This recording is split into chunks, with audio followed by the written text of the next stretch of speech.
Yes, good morning. Career academy Vidyalaya की online class में आपका फिर से स्वागत है। आज अपना जो टॉपिक रहेगा वो अलंकार है। उस अलंकार को अपन आज यहाँ पर कंटिन्यू करेंगे। तो हमने पढ़ लिया था बच्चों, अनुप्रास अलंकार पढ़ लिया था और यमक अलंकार पढ़ लिया था। आज हमारा जो तीसरे प्रकार का अलंकार रहेगा, तो हेडिंग डालिए, तीसरे प्रकार का जो अलंकार है वो रहेगा आपके सलेश अलंकार। सलेश अलंकार, कौन सा अलंकार? सलेश अलंकार।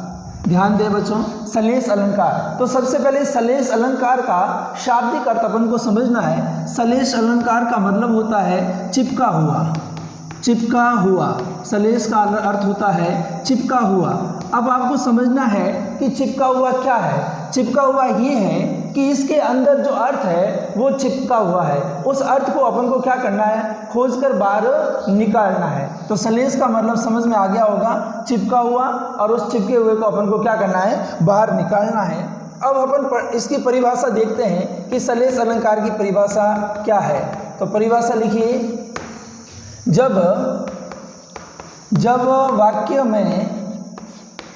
वाक्य में एक से अधिक अर्थ वाले, जब वाक्य में एक से अधिक अर्थ वाले शब्द या शब्दों का प्रयोग किया जाए,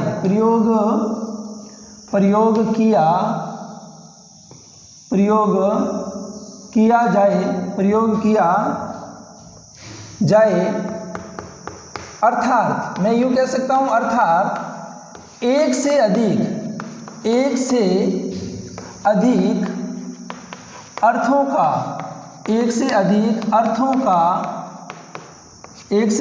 अर्थों का बोध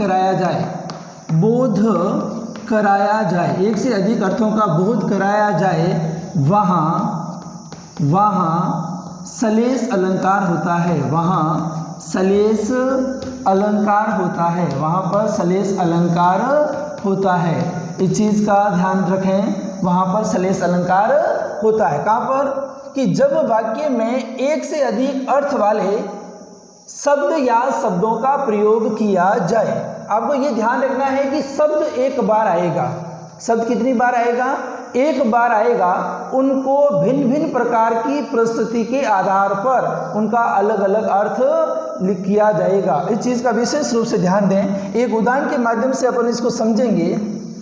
उदाहरण नंबर पहला, उसके माध्यम से इसको और स्पष्ट करने का प्रयास करेंगे। कैसे? जैसे मैं उदाहरण लिख रहा हूँ, बलिहारी नृपकूप की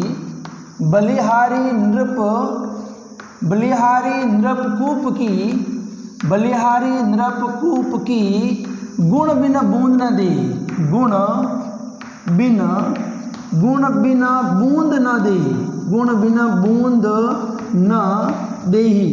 गुण बिन बूंद न देही। ये आपके सामने एक वाक्य है, इसको देखना है। कैसे? कि बलिहारी नृपकूप की गुण बिन बूंद न देही। तो पहले मैं इसका अर्थ कर देता हूँ कि ये क्या कह रहा है वाक्य। ये कह रहा है कि राजा, नृप का मतलब होगा राजा और कूप का मतलब कुआं। राजा और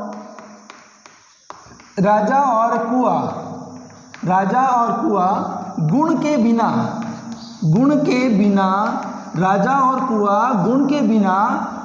कुछ भी नहीं देते हैं।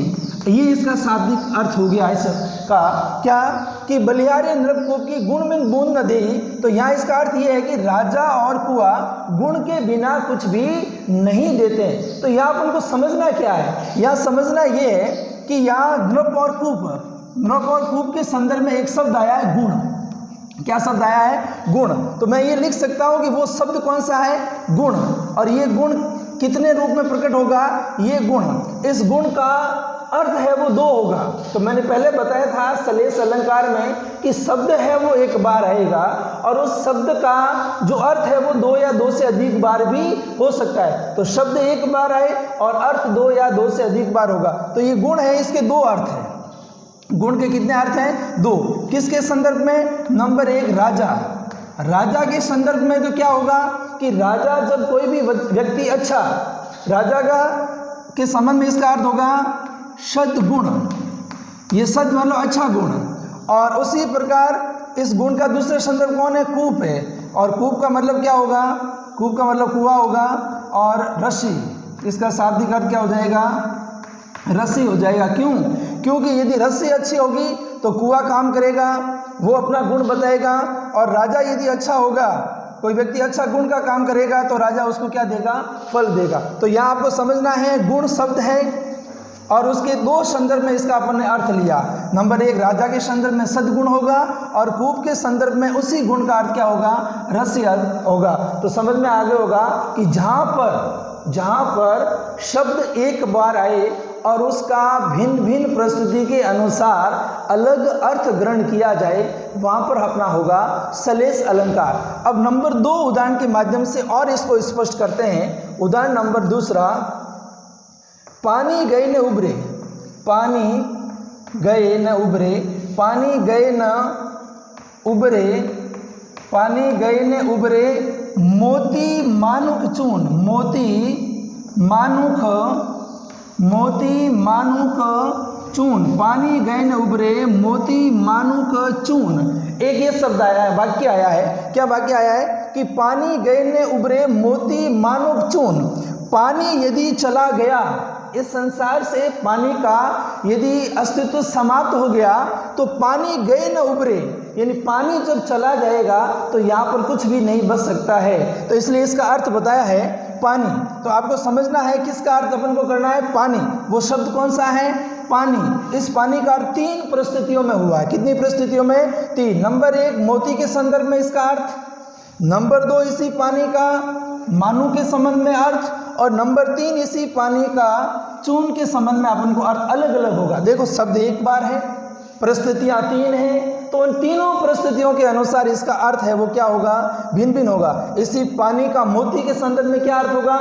यदि पानी होगा तो मोती की मर्यादा बढ़ जाएगी, मोती का अस्तित्व रह जाएगा। तो इसको कह सकता हूँ इसकी जो इज्जत है या उसकी चमक या इसकी जो इज्जत है वो बरकरार रह जाएगी। किसकी? मोती की। जब पानी होगा तो इस मोती की चमक और इज्जत बरकरार रह जाएगी। तो इस पानी का मोती के संबंध में अर्थ क्या हुआ? चमक या इज्जत। इसी पानी का मानुक मतलब मनुष्य के में इसका क्या हो गया? मर्यादा या जीवन निर्वाह करना। और चून के लिए पानी का मतलब क्या हो गया? जल के बिना चूने का कोई अस्तित्व नहीं रहेगा। देखो दूसरे उदाहरण में आपको समझ में आ गया, तीनों स्थितियां क्या हो गई? स्पष्ट हो गई। अब उदाहरण नंबर 3 लेकर मैं समझाने का प्रयास करूंगा आपको। 3 उदाहरण है सुवर्ण। सुवर्ण को ढूंढत फिरे कवि कामी और चोर। सुवर्ण को ढूंढत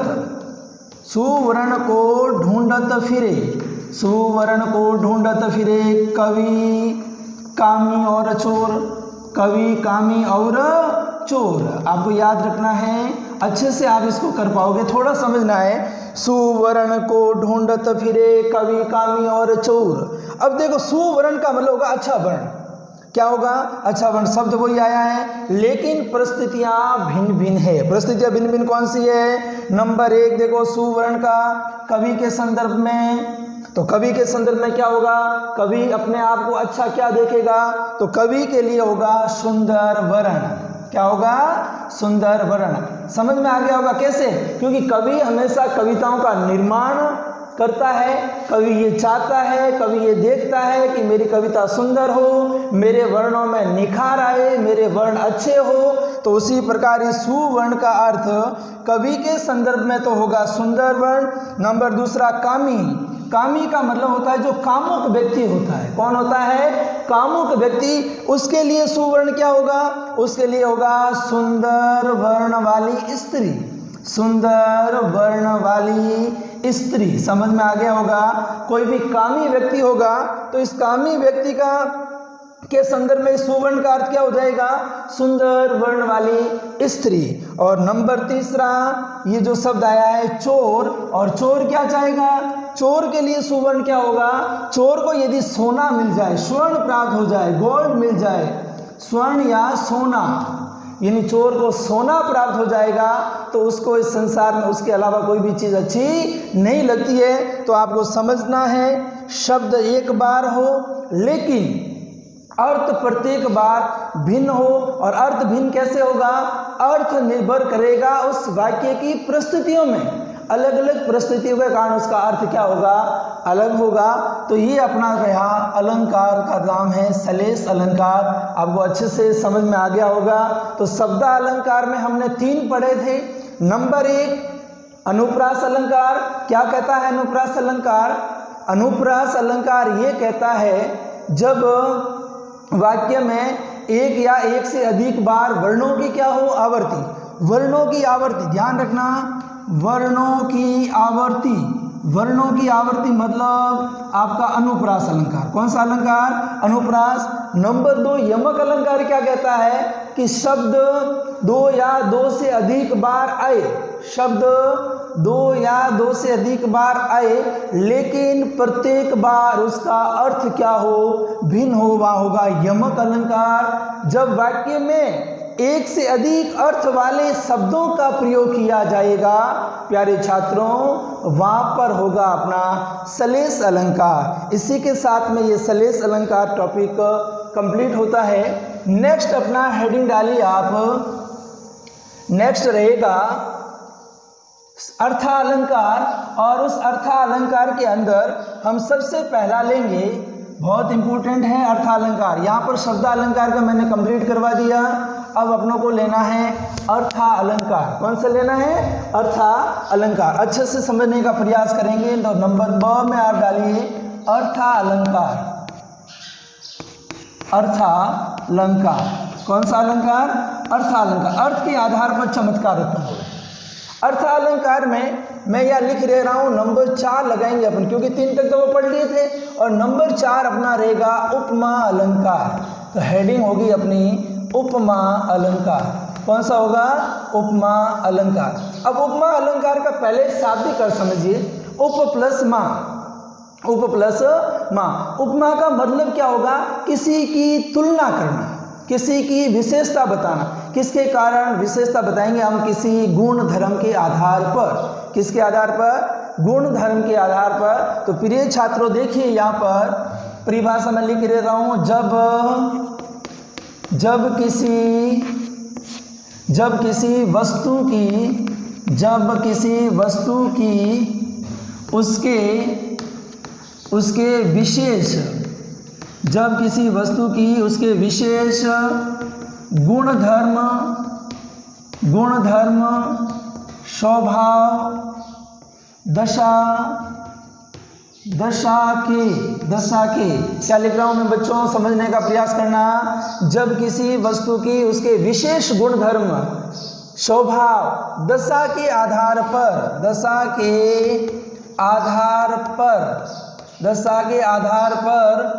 अन्य किसी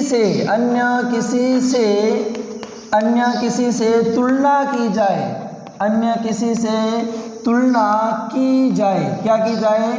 तुलना की जाए, वहाँ उपमा अलंकार होगा। वहाँ उपमा अलंकार होगा। समझने का प्रयास करें, वहाँ पर उपमा अलंकार होगा। कौन सा अलंकार होगा बच्चों? उपमा अलंकार। कैसे? कि जब किसी वस्तु की, और कोई मान लो एक वस्तु है, जैसे ये एक चौकी एक वस्तु है, उस वस्तु का इसका आकार कैसा है, इसका रंग कैसा है, इसका रूप कैसा है, इसकी तुलना अपन किसी अन्य वस्तु के साथ में स्थापित करेंगे तो वहाँ पर क्या होगा? उपमा अलंकार होगा।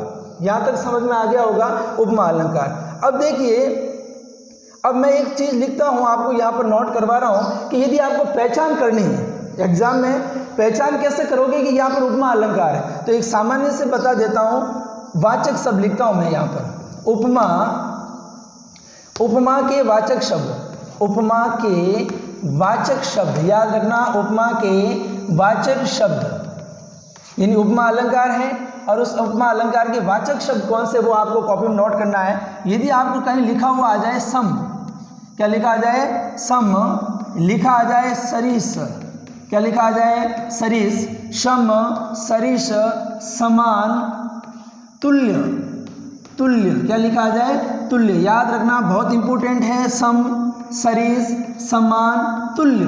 यदि ये शब्द कहीं आपको बीच में देखने को मिले तो वहाँ पर आप निश्चित रूप से लिख देना कौन सा अलंकार होगा, उपमा अलंकार। कौन सा होगा, उपमा अलंकार। इनसे आपकी क्या हो जाएगी, पहचान हो जाएगी। ये पहचान के शब्द है, सम, सरिस, समान और तुल्य। समझ में आ गई बात अच्छे से। अब यहाँ नोट करें उपमा के अंग। ये तो हो गया उपमा के वाचक शब्द। नंबर 2 में यहाँ लिख रहा हूँ उपमा के अंग। उपमा के अंग यानी उपमा के कितने अंग होते हैं। यदि आपसे पूछा जाए कि उपमा के अंग, तो उपमा अलंकार के, उपमा अलंकार के 4 अंग होते हैं। कितने अंग होते हैं, 4 अंग होते हैं। याद रखना उपमा अलंकार के 4 अंग होते हैं। कितने अंग होते हैं, 4 अंग होते हैं। समझने का प्रयास करना। नंबर 1 आपका होगा उपमेय। क्या होगा नंबर 1 उपमेय। नंबर 2 आपका आएगा उपमान। क्या आएगा, उपमान। नंबर 3 आपका आएगा वाचक। क्या आएगा, वाचक शब्द। याद रखना वाचक शब्द। और नंबर 4 पे जो आपका आएगा वो अंग में, वो आएगा साधारण धर्म। क्या आएगा बच्चों, साधारण धर्म। यहाँ तक आपको समझ में आ गया होगा। प्रयास कर रहा हूँ मैं आपको।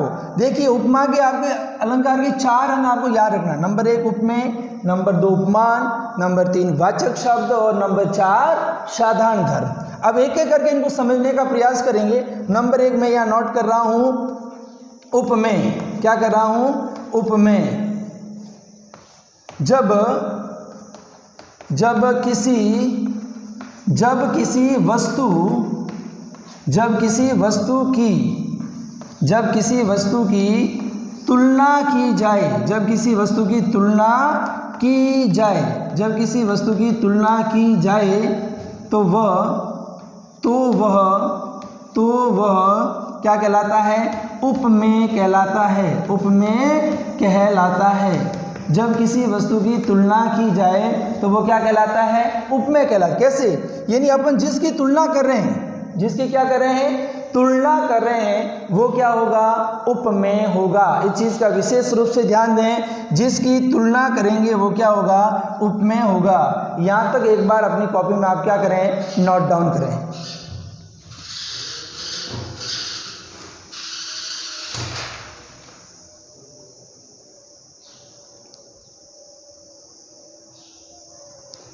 नंबर 2 आपका होगा उपमान। उपमान जब किसी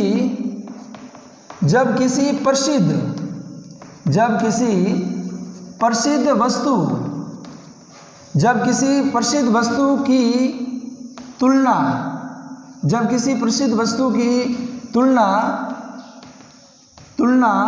किसे उपमेय से की जाए। जब किसी प्रसिद्ध वस्तु की तुलना उपमेय से की जाए, वहाँ उपमान होता है। वहाँ क्या होता है बच्चों, उपमान होता है। नंबर 3 आपका है जो है वाचक शब्द। कौन सा है, वाचक शब्द। तो वाचक शब्द क्या होगा, उपमेय व उपमान। देखो उपमेय प्लस उपमान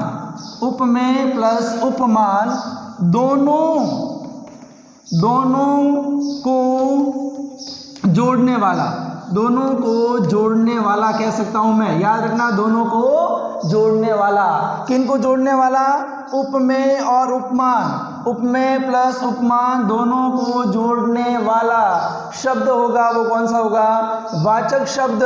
और नंबर 4 पे रहेगा बच्चों साधारण धर्म। कौन सा रहेगा, साधारण धर्म। कौन सा रहेगा, साधारण धर्म। साधारण धर्म किसको कहेंगे, जो उपमेय में भी पाया, उपमेय और उपमान दोनों में समान रूप से। लिख देता हूं मैं, उपमेय प्लस उपमान दोनों में समान रूप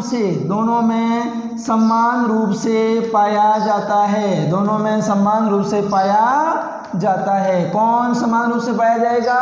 उपमेय और उपमान दोनों में समान रूप से पाया जाएगा साधारण धर्म। यहाँ तक आपको समझ में आ गया होगा। वापस बता रहा, उपमा क्या है? उपमा जब किसी वस्तु की उसके विशेष गुण, धर्म, स्वभाव, दशा के आधार पर अन्य किसी वस्तु से तुलना की जाए, वहाँ उपमा अलंकार होगा। उपमा के यदि आपको वाचक शब्द पूछे जाए तो सम, सरिस, समान और तुल्य होगा। उपमा के अंग पूछा जाए तो उपमा अलंकार के 4 अंग होते हैं। नंबर 1 उपमेय, नंबर 2 उपमान। और एक चीज़ और नोट करना, ये उपमान शब्द जो है, उपमान, ये उपमान शब्द है वो कोई विश्व प्रसिद्ध होगा। उपमान शब्द कैसा होगा? विश्व प्रसिद्ध होगा। उपमान हमेशा कोई प्रसिद्ध वस्तु ही होती है और उस प्रसिद्ध वस्तु से जिसकी अपन तुलना करेंगे वो आपका होगा उपमेय। और ये जो वाचक शब्द है वो वाचक शब्द मैंने यहाँ लिखवाया, दोनों को जोड़ने वाला होगा। और साधारण धर्म का मतलब है ये एक विशेषता होती है जो दोनों में कॉमन रूप से पाई जाती है। तो आपको समझ में आ गया होगा इतना। कॉपी में एक बार नोट डाउन करें, नेक्स्ट उदाहरण के माध्यम से इसको स्पष्ट करने का प्रयास करेंगे।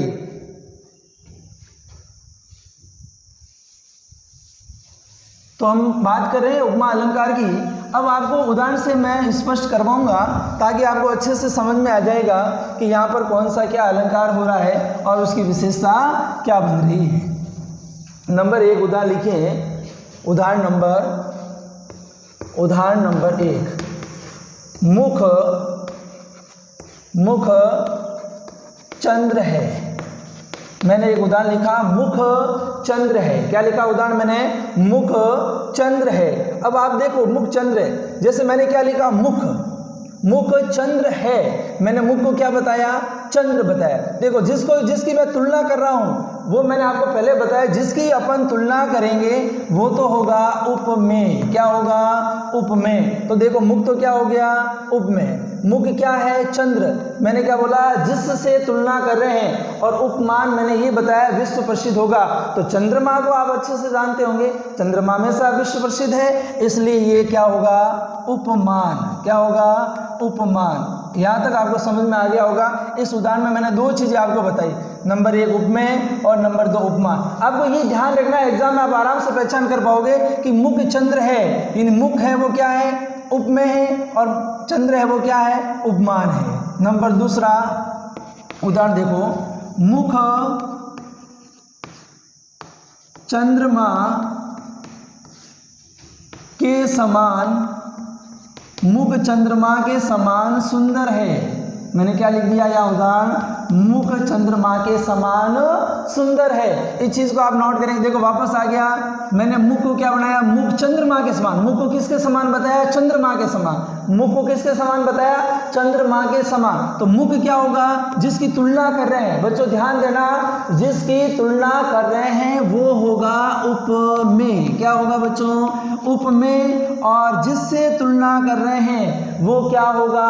उपमान। क्या होगा? उपमान। मैंने एक चीज और बताई थी आपको पहचान करने के लिए, ये आ गया समान। क्या आ गया? समान। तो इसको मैं कह सकता हूं ये है आपका वाचक शब्द। क्या है? वाचक शब्द। अब एक और चीज रही बाकी, कौन सी? चौथा गुण है सुंदर। सुंदर क्या है? साधारण धर्म। सुंदर क्या हो गया? साधारण धर्म। ये कैसे पहचाना? देखो मुख भी सुंदर हो सकता है, नो डाउट, और चंद्रमा तो सुंदर है, नो डाउट। तो मैंने क्या बताया? जिनमें दोनों में कॉमन कोई विशेषता पाई जाएगी वो होगा साधारण धर्म। ये देखो मुख हो गया उपमेय, जिसकी तुलना कर रहे हैं वो उपमेय, जिससे तुलना कर रहे हैं वो उपमान है, दोनों को जोड़ने वाला शब्द है वो वाचक शब्द होगा, और सुंदर है वो क्या होगा? साधारण धर्म होगा। आपको 4, देखो मैंने उपमा के कितने अंक बताए थे बच्चों? 4 अंक बताए थे। नंबर 1 उपमेय, नंबर 2 उपमान, नंबर 3 वाचक शब्द, नंबर 4 साधारण धर्म। अब देखो यहाँ उपमा के प्रकार भी होते हैं। मैं आपको इतनी गहराई में नहीं जाऊंगा, लेकिन उपमा के प्रकार आपको एक बार याद रहेंगे। पहला होता है पूर्णोपमा, दूसरा होता है लुप्तोपमा, तीसरा होता है मालोपमा, और चौथा होता है उपमेय उपमा। चौथा कौन सा होता है? उपमेय उपमा होता है। इस चीज का विशेष रूप से आप क्या करेंगे? नोट करेंगे। नंबर 3 उदाहरण है पीपर पात सरिस मन डोला। पीपर पात सरिस मन डोला। पीपर पात सरिस मन डोला, ये एक उदाहरण है। अब आपको इसमें बताना है कि इसमें उपमेय कौन सा है, अब उपमान कौन सा है और साधारण धर्म कौन सा या वाच्य कौन सा। अब मैं क्या कह रहा हूँ यहाँ, अब एग्जाम में आपको पता तो चल जाएगा क्योंकि सरिस आ गया। क्या आ गया? सरिस आ गया, तो आपको पता चल जाएगा कि ये उपमा अलंकार का उदाहरण है। फिर भी आप देखें, पीपर पात, पीपर मतलब पीपल, पात मतलब पत्ते, पीपर पात सरिस, सरिस मतलब पीपल के पत्ते, पीपल पात सरिस मन डोला, यानी पीपल के पत्ते किसके मन, मन के समान बताए गए। किसको बताए गए हैं? मन के समान बताए गए हैं। तो यह उपमेय, उपमेय कौन सा होगा? देखो क्या कहा है? पीपर पात, यानी पीपर के पत्तों के समान किसको बताएगा? मन को बताया है। तो मन क्या हो गया? आपका मन हो गया उपमेय। मन क्या हो गया? उपमेय। यहाँ समझना थोड़ा, पीपर पात, पीपर के पत्ते, सरिस मतलब समान है, मन मतलब मन के, तो मन क्या हो गया? उपमेय हो गया। और किस कौन? पीपर, पीपर पात क्या हो गया? उपमान हो गया। पीपर पात क्या हो गया? उपमान हो गया। सरिस क्या हो गया? वाचक शब्द हो गया। सरिस क्या हो गया? वाचक शब्द हो गया। और डोला क्या होगा? है ही नहीं, बस मन भी डोल सकता है और ये भी डोल सकता है। तो डोला है वो आपका क्या हो गया? साधारण धर्म हो गया। डोला आपका क्या हो गया? साधारण धर्म हो गया। पीपर पात उपमान हो गया, सरिस वाचक हो गया, मन है वो उपमेय हो गया, और डोला है आपको साधारण धर्म हो गया। क्या हो गया? साधारण धर्म हो गया। यहाँ तक आपको अच्छे से समझ में आ गया होगा। तो एक बार उदाहरण अपनी कॉपी में नोट डाउन करें। एक और उदाहरण के माध्यम से इसको और स्पष्ट करेंगे। देखो कौन सा है, तब तक आप आराम से कॉपी में इसको नोट डाउन करें, अपने नोट्स बनाते जाएं। कोरोना महामारी के कारण विद्यालय द्वारा आपको जो ऑनलाइन सुविधा प्रोवाइड करवाई जा रही है, उसका आप घर बैठे आराम से आनंद ले सकते हैं।